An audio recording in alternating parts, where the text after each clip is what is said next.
Hello everyone, আমার YouTube পরিবারের সকল বন্ধুদের জানাচ্ছি আমার আন্তরিক শুভেচ্ছা। আশা করছি আপনারা সবাই ভালোই আছেন। প্রায় এক সপ্তাহ পর আমি আরও একটা নতুন রেসিপি নিয়ে চলে আসলাম, আর খুবই আমি একটা রেসিপি নিয়ে চলে আসলাম। আশা করি এই রেসিপিটা প্রতিবারের মতো আপনাদের সবার খুবই ভালো লাগবে। দেখেই বুঝতেই পারছেন এটা হলো পেরি পেরি চিকেন, যেটা কম বেশি আমরা সবাই খুবই পছন্দ করি। আর সেই রেসিপিটি যদি কম উপকরণ দিয়ে আর কম সময়ের মধ্যে আপনারা বাসায় তৈরি করে নিতে পারেন, তাও স্বাস্থ্যসম্মত উপায়ে, তাহলে তো আর কথাই নেই। আর এই পেরি পেরি চিকেন যদি আপনারা কোনো রেস্টুরেন্টে গিয়ে অর্ডার করেন তাহলে দেখবেন অনেক বেশি এক্সপেন্সিভ হয়, আর সেই টেস্ট যদি আপনারা বাসায় বসে পেয়ে থাকেন তাহলে তো আর কথাই নেই। আর বাসায় কীভাবে পেরি পেরি চিকেন খুবই কম সময়ের মধ্যে আর কম উপকরণ দিয়ে তৈরি করে নেওয়া যায়, সেটাই আজকে আমি আপনাদের সাথে শেয়ার করব। তাহলে চলুন শুরু করা যাক। পেরি পেরি চিকেনের জন্য আমি এখানে চিকেনের লেগ পিস নিয়ে নিয়েছি। আমি সবকটা লেগ পিস নিয়েছি, প্রায় 7 থেকে 8টার মতো এখানে আমি লেগ পিস নিয়েছি। আর খুব ভালোভাবে ধুয়ে এখানে আমি কাটও লাগিয়ে নিয়েছি আর পানিও সরিয়ে রেখেছি। আপনারা চাইলে আস্ত মুরগি 4 টুকরো বা 5 টুকরো 6 টুকরো করে কেটেও নিতে পারবেন, আপনাদের যেরকম পছন্দ।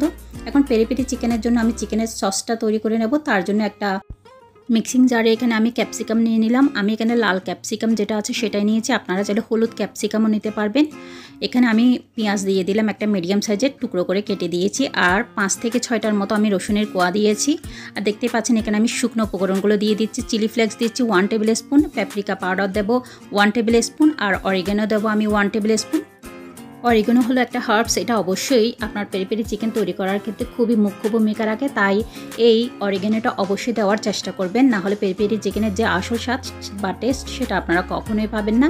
আর দেখতে পাচ্ছেন এখানে আমি লবণ অ্যাড করে দিলাম। আমি স্বাদ মতো লবণ দিয়েছি, আর চিনি দিয়েছি 1 টিস্পুন। আর এখানে আমি জিঞ্জার পাউডার দিয়েছি এখানে 1 টেবিল স্পুন। আপনারা চাইলে ফ্রেশ যে জিঞ্জার আছে সেটাও দিতে পারবেন। আর দিয়ে দিলাম আমি এখানে ভিনেগার 1 টেবিল স্পুন, আর সস দিয়ে দিলাম আমি 1 টেবিল স্পুন। আপনারা চাইলে এখানে লেবুর রসও অ্যাড করতে পারবেন। আমার বাসায় লেবু ছিল না বলে আমি ভিনেগারটা দিয়ে দিয়েছি। আর সস আর ভিনেগার অবশ্যই দিতে হবে। আমি যে উপকরণগুলো দিয়েছি সবকটাই দিতে হবে, এখান থেকে কোনোটাই বাদ দেওয়া যাবে না। আর সবার শেষে আমি এখানে অলিভ অয়েল দিয়ে দিলাম প্রায় 2 টেবিল স্পুনের মতো, দিয়ে একটা স্মুথ পেস্ট দেখতে পাচ্ছেন তৈরি করে নিলাম। খুবই সুন্দর একটা কালার এসছে। এখন এই পুরো সসটা আমি এই চিকেনের মধ্যে দিয়ে দেবো, আর দিয়ে খুব ভালোভাবে ম্যারিনেট করে নেব।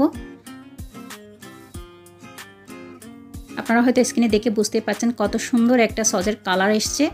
এখন হাতের সাহায্যে বা চামচের সাহায্যে আপনারা খুব ভালোভাবে ম্যারিনেট করে এটা ফ্রিজে রেখে দেবেন 5 থেকে 6 ঘন্টার জন্য, বা ওভারনাইট রাখলে এর স্বাদটা আরও বেড়ে যাবে। যতক্ষণ সময় পর্যন্ত আপনারা এটা ম্যারিনেট করে রেস্টে রেখে দেবেন তত এর স্বাদটা বেড়ে যাবে। এখন আমার ম্যারিনেট করা খুব ভালোভাবে হয়ে গেল। এখন একটা আমি এয়ারটাইট বক্সে নিয়ে নেব।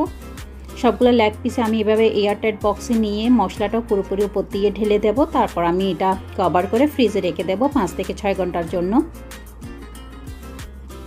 বা অথবা ওভারনাইটও রাখতে পারবেন আপনারা, এতে এর স্বাদটা আরও বেড়ে যাবে। দেখতে পেলেন এটা আমি 5 থেকে 6 ঘন্টা পরই বের করে নিয়ে আসলাম, আর খুব ভালোভাবে ম্যারিনেটও হয়ে গেল, আর সুন্দর একটা স্মেল বের হয়েছে। এখন এটা আমি ফ্রাই করে নেব, আর খুবই কম পরিমাণে তেল দিয়ে আমি ফ্রাই করে নেব। আপনারা চাইলে বাটার দিয়ে বা ঘি দিয়েও ফ্রাই করে নিতে পারবেন। আমি এখানে প্রায় 1 টেবিল স্পুনের মতো তেল দিয়েছি, বেশি তেল লাগবে না।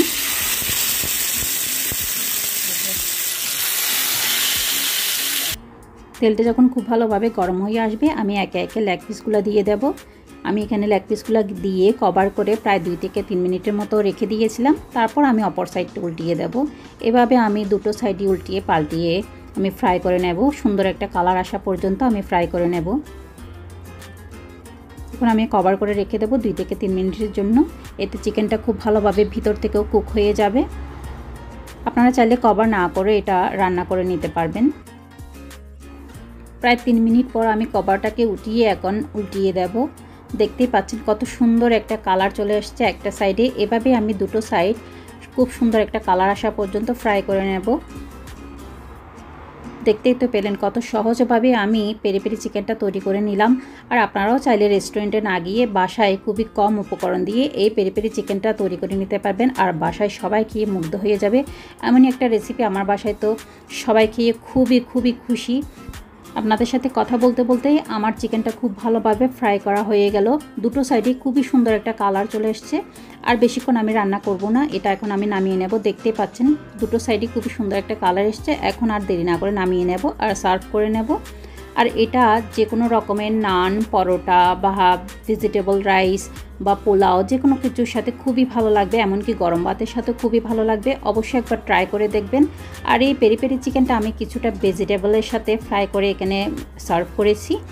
আর এটাই হলো আজকে আমার ডিনার, সেজন্য আমি কিছুটা ভেজিটেবল এখানে অ্যাড করেছি। আশা করি আজকের রেসিপিটা আপনাদের সবার খুবই ভালো লাগবে। আর যদি আমার রেসিপিগুলো আপনাদের ভালো লেগে থাকে তাহলে দেখা শেষে লাইক করবেন, আর যারা সাবস্ক্রাইব করেনি তারা অবশ্যই সাবস্ক্রাইব করে নেবেন।